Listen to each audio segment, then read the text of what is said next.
Kwenye sekta ya umeme wamesema ilani ya uchaguzi ilitutuma tupeleke umeme kwenye vijiji vyote, lakini tumefanya zaidi, tumekwenda kwenye vitongoji.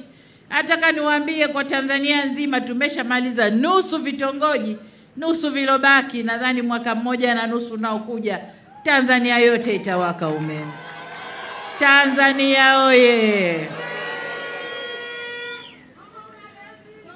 Lakini niwaambie mwaka 2010 nilipoanza kampeni kwa mara ya kwanza kama mgombea mwenza, kituo cha kwanza kwenye kampeni zile ilikuwa hapa Same, na nilikwenda kwenye kijiji kimoja, sikumbuki jina, kulikuwa na uwanja wa kampeni Hedaru, na pale nilikikuta kizahanati kibovu sana, na lililonisikitisha walikuwa wanatoa huduma za kina mama wajawazito kujifungua pale, lakini hali niliyoiona haikunifurahisha hata kidogo.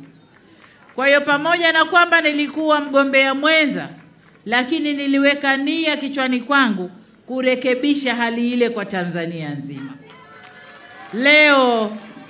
Leo namshukuru Mungu nimeweza kuirekebisha hali ile.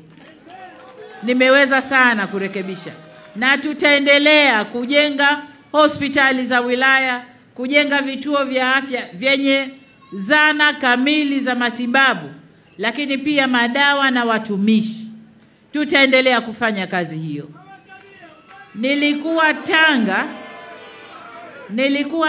na kule Tanga nadhani ilikuwa wilaya ya Pangani,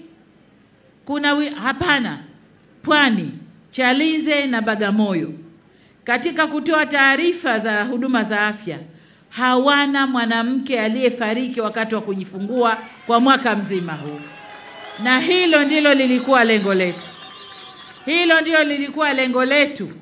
Kufa kupo, tutakufa, lakini kujifungua isiwe sababu, kuleta maisha mapya isiwe sababu.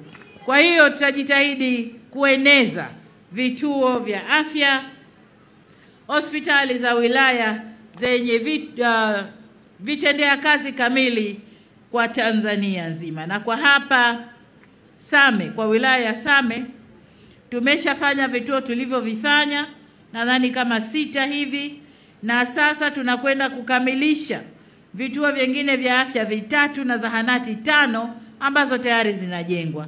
Lakini mbele huko tunakwenda kwenye kata na Makanya, tunaendelea kujenga vituo vya afya.